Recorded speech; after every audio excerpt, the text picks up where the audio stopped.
우리 가정과 일터 이렇게 제목을 잡았습니다. 우리가 평생 살아가야 할 가장 1차적인 장소가 다름 아닌 가정과 일터죠. 뭐 믿지 않는 사람이든 믿는 사람이든 뭐 가정과 일터는 삶에 가장 밀접하고 또 현실을 반영하는 그런 장소인데, 특별히 에베소서에서도 보면 이 가정과 일터에 관한 이야기가 나옵니다. 나오되 오늘 우리가 읽은 여기 21절부터 그 6장 9절까지 이 가정과 일터에 대한 언급을 우리 사도 바울이 이제 하고 있어요.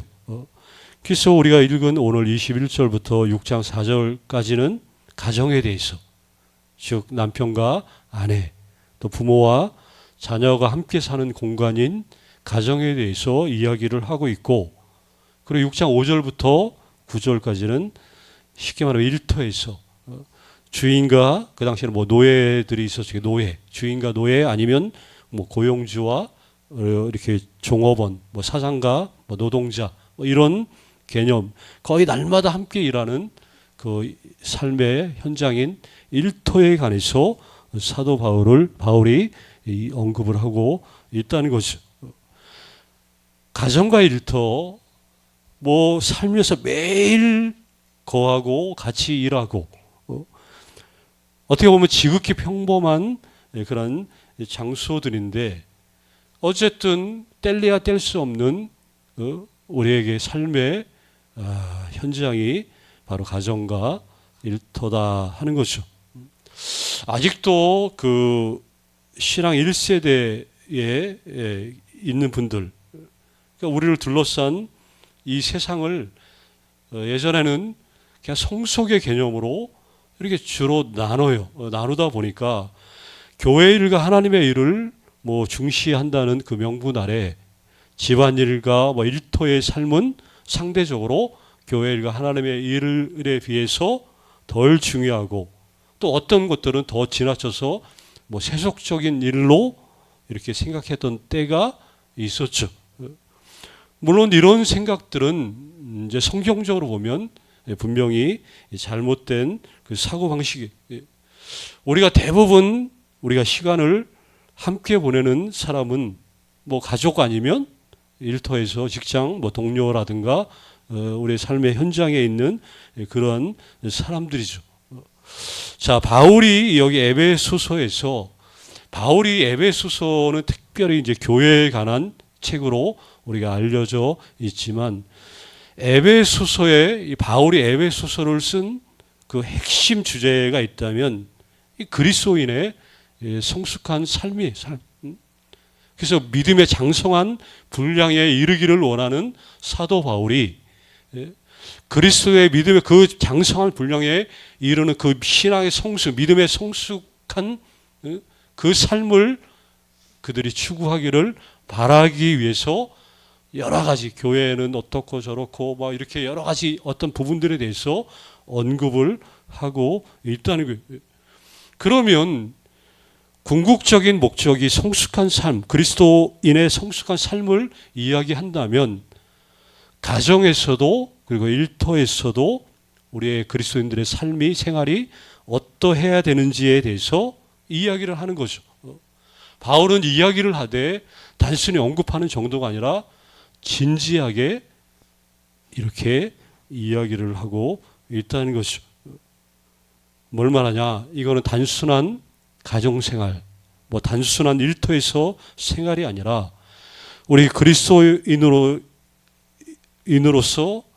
마치 너무나 중요한 사명, 그 하나님의 부르신 그 사명을 우리는 감당을 해야 되는데, 이 일터 또 가정, 이게 우리가 사명을 감당해야 될 너무나 중요한 소중한 현장이다 하는 것들을 이야기를 해 주고 있어요. 그래서 오늘 본문 21절 우리 한 절만 읽었지만 여기 말씀은 뭐냐? 피차 뭐예요? 복종하라. 그 얘기를 하고 있어요. 바울은 가정생활과 그러면 일터에서 그 사람들과 가족과 뭐 직장 동료라든가 그 관계에 있어서 자세하게 그 뒷부분에 이야기를 하기 전에 먼저 피차 복종해야 된다 하는 말을 먼저 이야기를 하고 있다는 거예요. 그러면 뒤에 나오는 가정에 대한 이야기, 직장에 대한 일터에 대한 이야기는 이 앞에 오늘 읽은 이 본문 피차 복종하라가 먼저 전제가 되지 않으면 제대로 된 그 사명과 역할을 수행할 수 없다 하는 것을 전제로 하고 있는 거죠. 자, 그리스도를 경외함으로 피차 복종하라. 오늘 이 말씀이 그 모든 것들을 앞서서 이제 시작하고 있다 하는 것들을 먼저 우리가 염두에 둬야 한다 하는 거죠. 자, 우리가 매일 삶에서 다루게 되는 여기 대표적인 여기 피차 복종하라고 하는데, 자, 여기 피차라는 관계, 이게 8가지예요, 8가지. 이게 그 6개는 먼저, 그중 6개는 가정에서의 관계인데, 뭐 6개 하면 나오죠. 아내, 남편, 아버지, 어머니, 자녀, 부모. 이게 6개는 가정에서의 관계고, 나머지 둘은 그 일터에서의 관계죠. 쉽게 말하면 노예와 주인, 아니면 지금으로 말하면 뭐 노동자와 뭐 이렇게 고용주, 뭐 사장님과 뭐 직원들, 뭐 이렇게 표현할 수도 있겠죠. 이게 피차, 이게 이 관계를 말하는 거예요. 피차. 그러면 여기 6가지 아내, 남편, 아버지, 어머니, 자녀, 부모, 이 관계들, 그리고 일터에서의 2가지 고용인과 피고용인. 그러면 이 8개의 이 관계가 다 말하는 거예요. 피차. 그럼 여기 관계들은 어떻게 해야 되라는 거예요? 뭘 하라는 거예요? 복종하라고 이렇게 바울이 이야기를 하고 있어요. 자, 아까도 말했지만 거듭 말하지만 에베소서에서 말씀하는 궁극적인 주제가 뭐라 그러세요? 그리스도의 장성한 분량에 이르는 것.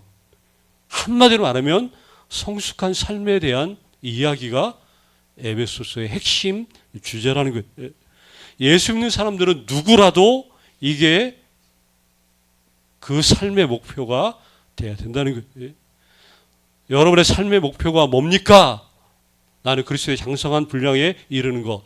그냥 구체적으로 말하면 그거지만 한마디로 말하면 성숙한 삶을 사는 게 나의 목표입니다. 이렇게 이야기가 돼야 된다 하는 거죠. 그런데 이게 혼자의 힘으로 결코 성숙해질 수 없다는 거예요. 내가 노력해서 내가 성숙해져야지 결단한다고 해가지고 될 일이면 그냥 결단하고 혼자 다짐하면 되죠. 해결되죠. 근데 내 힘으로 이게 결코 성장이 되어질 수 없다는 거예요.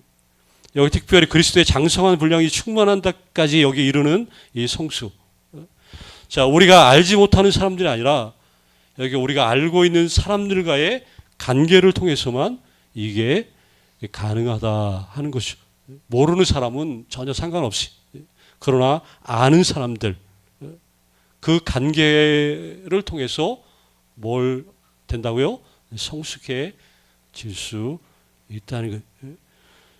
물론 이런 분들의 공통점이지. 이건 내가 직접 선택할 수 없는 분들이.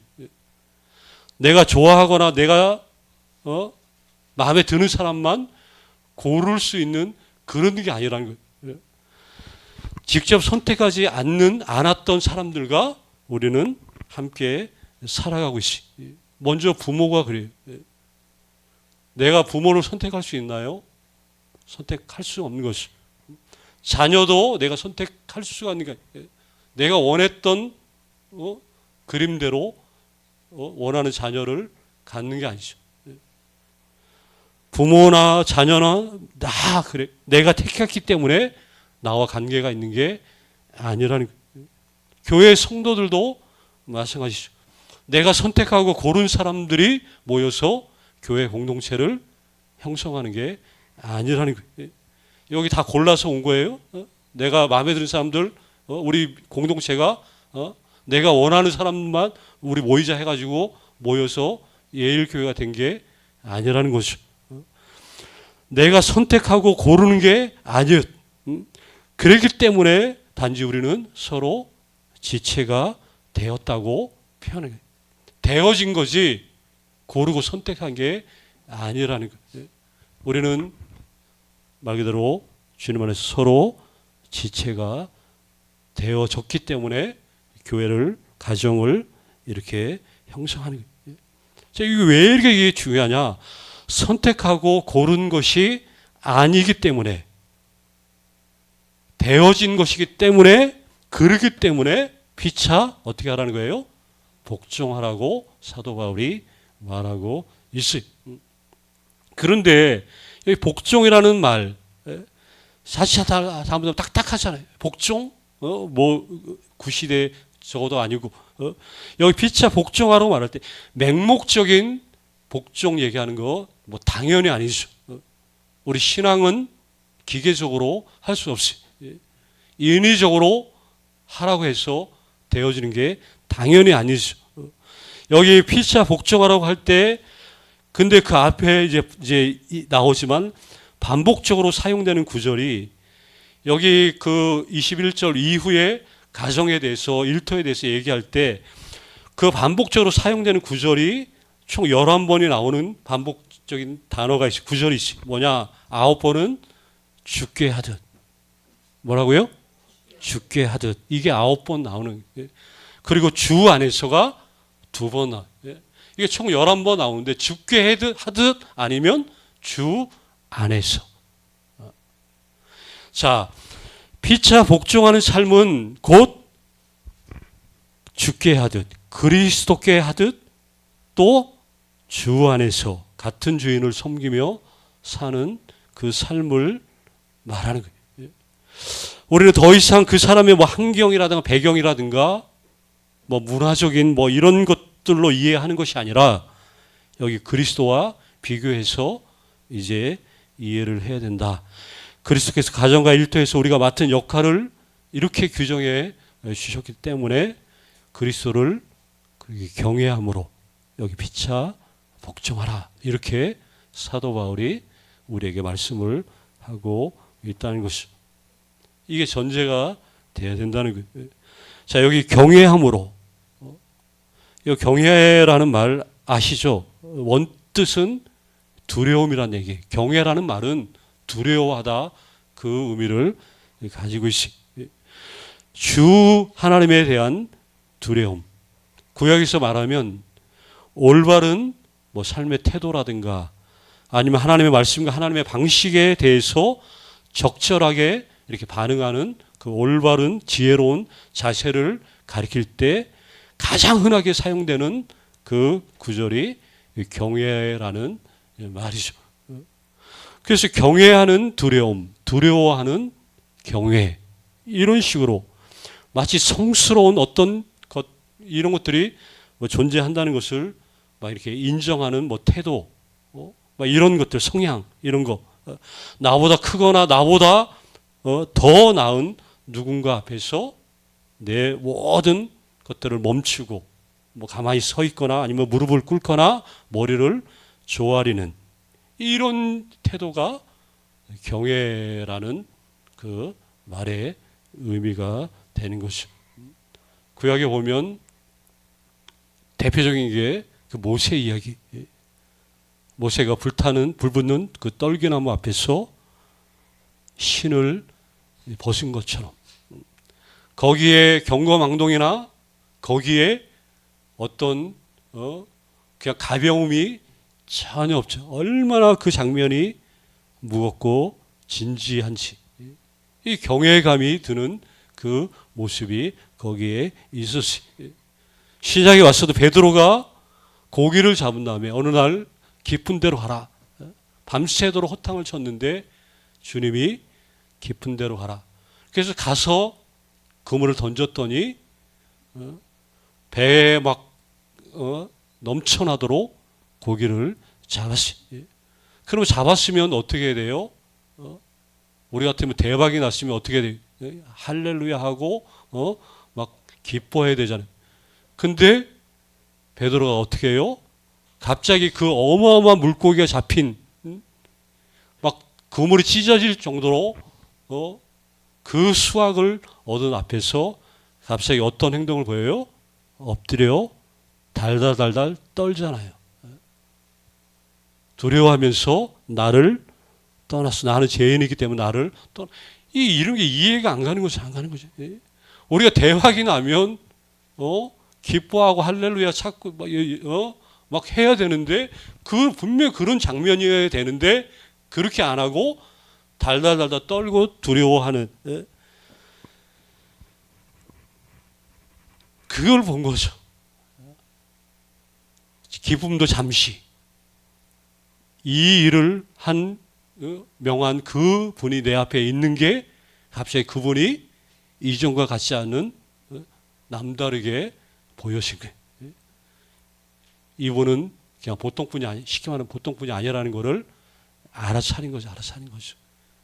너무나 나보다 우리 앞에 더 크고 너무나 엄청난 분임을 직감하니까 제일 먼저 반응하는 게 뭐예요? 경외감, 두려움. 이게 당연히 찾아온 것이. 그거 얘기한 거예요. 우리가 만나는 근데 그 단어를 그리스도를 경외함으로 피차 복종해라. 그리스도를 알아보고 경외하는 그 마음, 그 심정. 우리가 만나는 우리가 관계하는 모든 사람 안에서 그리스도를 알아보는 것처럼 그렇게 알아보라는 얘기죠. 쉽게 말하면. 이게 쉽지는 않겠죠. 우리가 만나는 가족들, 남편과 아내, 부모, 자식, 직장에서 함께 일하는 믿음 그 동료들, 이런 분들이 마치 베드로가 모세가 하나님을 경험하고 그리스도를 남다르게 경험해서 생겼던 그 두려움을 가지고 경외감이 있었던 그러한 모습으로 이해가 되고 느껴지지 않으면 이 피차 복종이 불가능하다 하는 것이.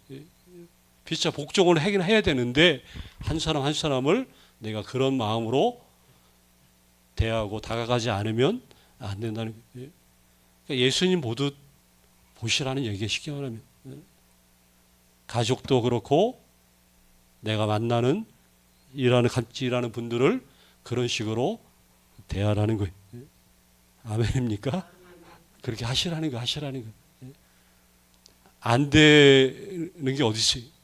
주님은 안 되는 일을 우리에게 하라고 한 적이 한 번도 없으신 분이에요. 그러니까 적어도 그런 마음을 가지고 이렇게 하라는 게 그만큼 모르는 사람은 그냥 뭘 하든 남이니까 상관없이 그러나 내가 알고 있는 사람들은 나에게 그만큼 주님처럼 어떤 사람들이에요? 소중하고 귀한 분들이네. 이렇게 할 때 충만해지고 이렇게 할 때 믿음이 자라가는 거예요. 그리고 에베소서에 그렇게 강조했던 성숙한 삶에 이르게 되는 과정이 이런 것들을 통해서 우리가 성숙해진다는 거예요. 우리가 막 거룩한 체하고 하고 이렇게 우리가 인위적으로는 절대로 성숙해질 수가 없다는 거예요. 그래서 이렇게 얘기. 그러다 보면 가정에서 일터나 그냥 집에서 이 사람이나 저 사람이나 집사람 그런 게 아니죠. 여기 직장에서나 일터에서도 또 마찬가지로. 그러니까 본질이 빠지고 역할과 기능만 남으면 너무나 그건 삭막한 거. 몸이 우리가 관절에 의해서 지탱이 되는 것을 알고 있지. 몸에서 관절이 빠져버리면 잘못된다면 그 몸은 제대로 기능을 할 수가 없죠. 그래서 몸에 있는 8가지 쉽게 말하면 관절들이라고 보면 돼요. 엄마, 아빠, 남편, 아내, 여기 함께 일하는 사람들이 다 여기 내 몸에 마치 관절과도 같아서 이게 하나가라도 뭐 빠지거나 잘못되면 내 몸이 기능을 못하는 이 6개는 가정에 있고 2개는 일터에 있다는 이게 제대로 결합이 되고 그럴 때 그 몸이 좋은 상태를 유지하고 계속해서 건강이 가능하게 된다는 거예요. 그럴 때 우리가 그분의 영광을 찬양하며 살아가게 된다는 것이죠. 그리고 이런 삶을 잡고 우리가 소망을 해야 되고 그리스도의 장성한 분량에 이르는 그 성숙으로 끊임없이 자라가야 하는 것이 나의 삶의 방향이 되어야 되는 거예요. 우리가 속도가 중요한 게 아니라 항상 방향이 중요하다는 말을 많이 하잖아요. 이 방향으로 7년을 한결같이 계속해서 꾸준히 더디더라도 한 걸음 한 걸음 나아가면 우리가 그리스도를 점점 닮아가면서 그분이 그렇게 살았던 그 삶들이 더 나의 삶에 구체화되고 또 이게 의도하지 않아도 그게 몸에 배어지면 나에게 저절로 이렇게 그런 모습들이 드러나게 될 거라는 거예요. 내 말 한마디, 내 행동들, 또 내 머릿속에 생각하는 모든 그런 것들이 이와 같다면 이게 얼마나 멋진 그리스도인의 삶이 아닐 수가 있겠는가 하는 거죠. 이 은혜가 있기를 주의 이름으로 간절히 축원합니다. 아버지 하나님 고맙고